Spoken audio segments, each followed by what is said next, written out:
Welcome to the GTP. My name is Scott, where we talk all things manga. In this video, I have for you 9 fresh manga and manhwa takes from our friends at Yen Press. Because of viewers like you, Yen Press was very kind to send me 9 new volumes that have come out this past month to go ahead and check out and share with you what I thought about it, as well as an age rating, and if maybe will I even continue the series.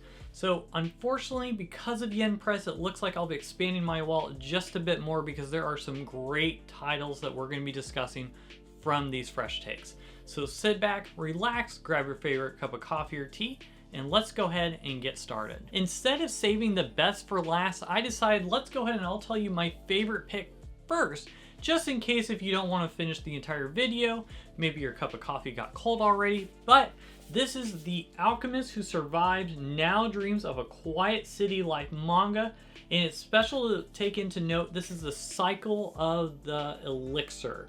This did have another manga adaptation. This is a light novel, and the other manga had 2 volumes. It's on hiatus on, I think, different part of the story, but this is focused on, you want to get the one that says Cycle of the Elixir. This is phenomenal. I'm not a big light novel person, but the dialogue in this is absolutely stunning. The world building, it reminded me a little bit of Witch Hat Atelier, just with the lore and the world building that you're seeing in this gorgeous world. As you're following this girl who, it shares like there's this magical forest, and then a city was built on this forest, and then eventually the forest took over in a moment, and now the city is gone, and you have this girl who was part of that people who are in that city, and she somehow was able to create herself in a safe state where she was almost like asleep for 200 years. Now she is waken back up, and she has all this knowledge as an alchemist. It's 200 years later, and people are kind of living outside of the city, wanting to go into the forest to hear these riches, and there's treasures inside, there's different monsters, and it's just so good. Also reminded me a little bit of, is it wrong to pick up a girl in a dungeon? Except for you're not following any girls trying to pick up in a dungeon, but just going through this labyrinth of each level and what they could find, and it was so good. It had little vibes of that, but maybe not really, just a little bit of lore. But following this girl and seeing she just wants to live the quiet life, and yet she's a very skilled alchemist, and she knows things that just have been forgotten in the past 200 years. And it just seeing her on that journey, the different monsters and how she builds her potions, it was just so good. I absolutely love this. I've not seen the second volume yet available for pre-order, but as soon as it comes out, this is one I will continue on. Wow, I was so impressed with it. It is a bit wordy, which I was fine with, just because you're staring at some of these absolutely gorgeous pages. So I cannot recommend this enough. I highly recommend. Do not hesitate. Go ahead and check this one out. The next up we have is The Black Summoner, and this is another isekai series. If you've been following my channel for a while, you know I love isekai series, and this is another one. Now this isekai series, you follow this main character who's now woken up in this new world. Oh, typical isekai. And then in this new world where he's woken up, he's traded in his memories to have extra skills, and he has this ability to be a summoner, which is an actual rare ability. And he does have a bit of a super power, kind of like a cheat skill. When he levels up, he gets like 10 times the skill point advantage points compared to someone else at a lower level. So he's just stacked really strong, and he can summon monsters and creatures, and you're just following him on his journey. So it was a pretty good first volume. I'm curious to see the differences of this compared to like that time I got reincarnated as a slime, which is a phenomenal isekai. I wonder what it's going to take for this to stand on its own and not just be considered a generic isekai story. So it was a good first volume, but I'm curious to see how much more breathing room it needs, because I love for it to be able to stand on its own, just like so many other series that I think have done it well. And you just don't want it some generic knockoff. If you like RPGs, this had a bit of that RPG feel to it. I thought the artwork was pretty good too. It was a fun first volume, and I mean, I'm a sucker for isekai. So, and this is actually, I apologize, part of their J Novel Club line. Next I have for you is one I gotta say is definitely not for kids. It has this lovely parental advisory warning, and this is Trinity 7 Revision. Now, I do need to let you know, full disclosure, I have never read Trinity 7. But you're like, well, what's the difference with Trinity 7 revision? I'm glad that you asked, or maybe you didn't, and I'm just saying this anyways. But the revision is actually a side story, kind of like it's on its own merit. So you don't, at least this first volume I read, you don't need to know anything about the universe to be able to understand this story. There were some things I really liked about the artwork. There were some oh snap moments where just someone got destroyed and you're like, no one felt safe. But there was a couple things I was a bit hesitant on that did bother me, and I just did not sit well. There seems to be a fan service for the sake of fan service. One of the girls in this story they do say that she is in junior high. And then there's a scene where a monster comes in and she's just in the bathtub and we just see her completely naked. And that didn't feel good for me. That did not sit well. It was not necessary whatsoever. And then it does appear towards the end, the main character. I like the magic system that he has in this, and as they're battling these different monsters, but it seems like it was very quickly becoming a Harlem story where all these other girls are also invested in him. And my guess is through future volumes, those girls may also not have clothes on from time to time, and we just, it's just nothing. So those type of things did bother me. It felt like fan service for the sake of fan service, but what was a bummer is I did like those RPG elements. I like the story elements of it, but it's too much for me. So for my take, because of those extra things, I just did not sit well with me. It's not one I'm going to continue reading, even though I did like the premise of the story. So that is Trinity 7 Revision. Now next up is I Want a Gal Gamer to Praise Me. This is also one that I would not recommend for kids, as you have some photos that are very on the fan service side. Her clothes aren't completely off, but just giving you enough for your imagination. Now, this is about a shut-in boy who wants to get better at this battle royale video game. Think of it kind of like Fortnite, and he's just not very good. So he hires one of the top 10 best players ever to train him, and it just so happened it's this beautiful girl that is hardly wearing anything, revealing clothing, and she is just amazing at it. And then maybe she has a thing for him as they get close together, and now she wants to be his friend. And then you find out they go to the same school together, and you get to follow their antics. And then there's another girl he met at the school he thought he was a longtime friend that he thought was a boy, and now he finds out that she's also a beautiful girl. So it does have more of the Harlem elements. It feels like, to me, my guess, probably what would make this popular is those teenage boys out there that dream that someday that they think of themselves as a loser. They have no self-esteem. They not really have much going on for them. That a beautiful woman all of a sudden wants to be invested in their life, hardly wearing anything, and that they're also phenomenal video games and they just want to play video games with you too. There's 8 billion people on the planet. Does that person exist? I'm honestly not fully sure if that does exist, but I think there's this dream, there's this fantasy that somehow out of 8 billion people, let's say 4 billion are women, that somehow there's a woman out there that wants a guy that doesn't think very highly of himself, doesn't care for himself very much, but that she would just want to oogle and gaggle and love him and loves video games, and she's going to be fit. She's going to wear revealing clothing and just be all hanging around him all the time. And man, wouldn't life just be great for that boy? Unfortunately, I don't think that's reality. So I actually was a little uncomfortable reading this just as a parent. So it's not one that I'm going to continue.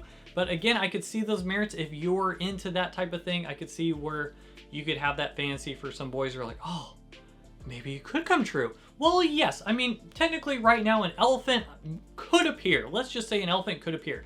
Is that going to happen? Most likely not. There's not an elephant running through the zoo that's going to come through here and be on our video. Would that go viral? Yes. Would I get more views? Probably yes.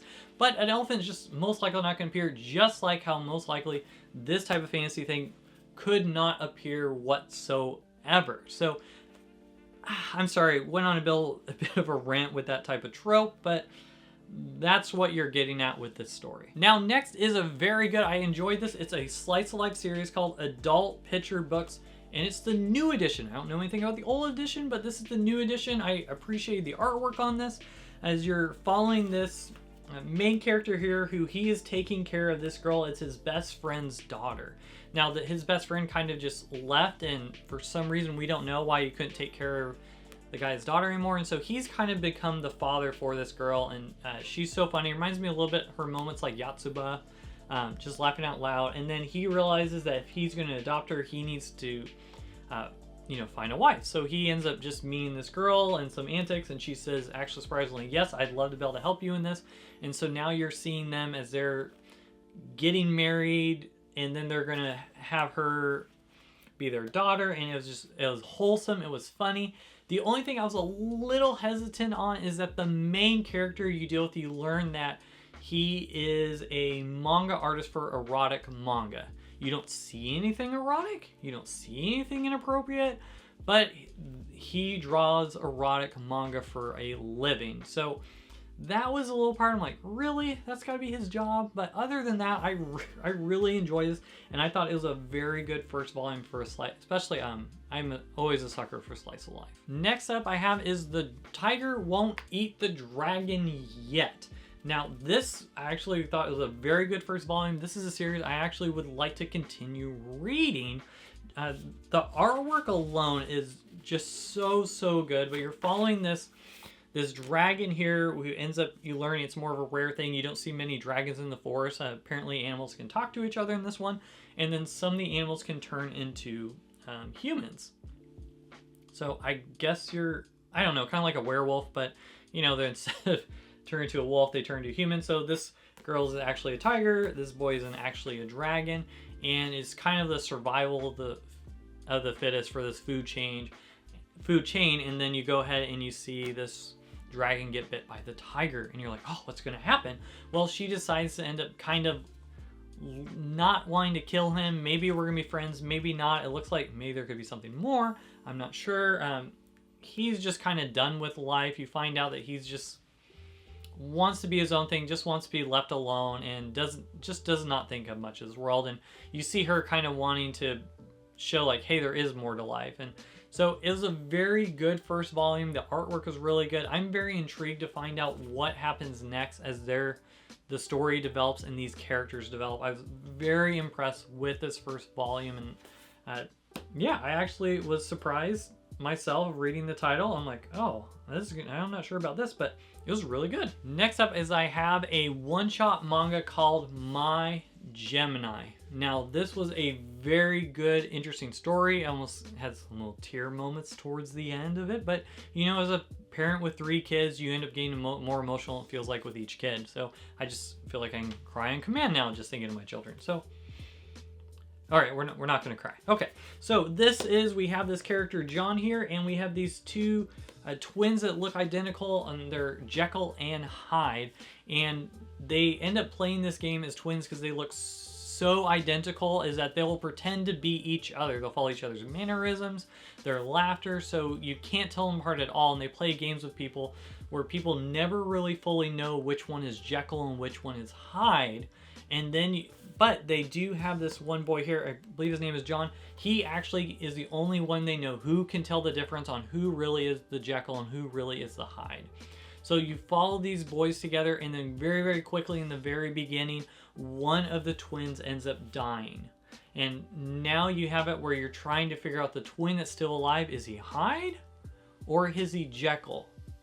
And so there is a beautiful story. If you're looking for a good one-shot, this is one of the better one-shots I have read for a while. I've really liked this one a lot. I thought it was a beautiful story. It made me think towards the end, and it did pull on my heartstrings a little bit. So this was a phenomenal, again, if you're looking for a good one-shot, this is one I'd highly recommend. Now let's go ahead and check out the Eyes Press line. As you know, I absolutely love the Eyes Press line. I have most of their titles, and I'll probably continue to get more, thanks to them continuing to just curate such good stories. And the first one is a drama. This is the Uncanny Counter.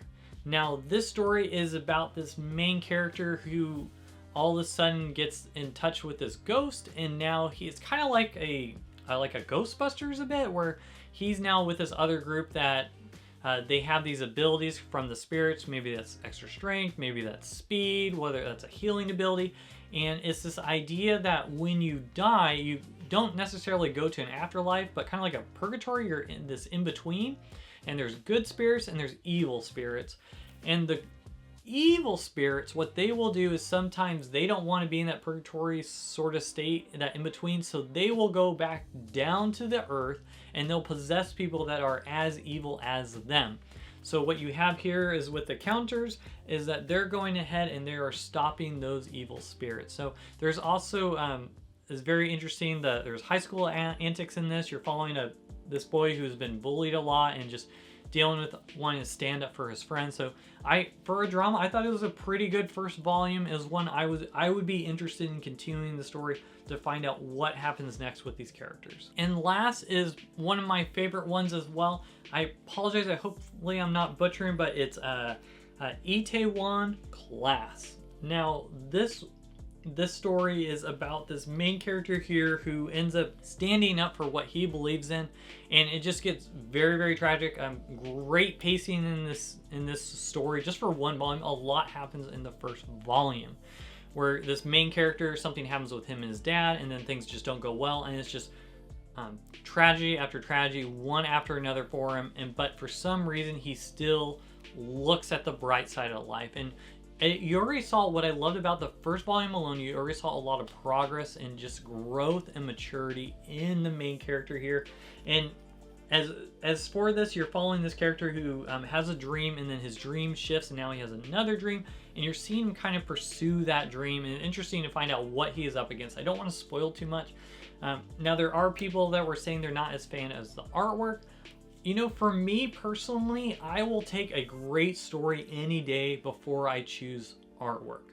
So yes, the artwork isn't necessarily at least it wasn't as popular in my taste, but the story was so good that I actually, even though it's not, you know, my cup of tea necessarily with the artwork, I thoroughly enjoyed it. I want to get the next volume. I want to know what happens next with these characters. So those are 9 manga fresh takes from Yen Press. In the comments below, I'd love to know from you, which of these 9 titles are you most interested in picking up, or that you've read already that you recommend for others in our community. And I gotta say thank you so much for being in this community, to the point that Yen Press, this phenomenal publisher, would be willing to send us titles to be able to share together and discuss.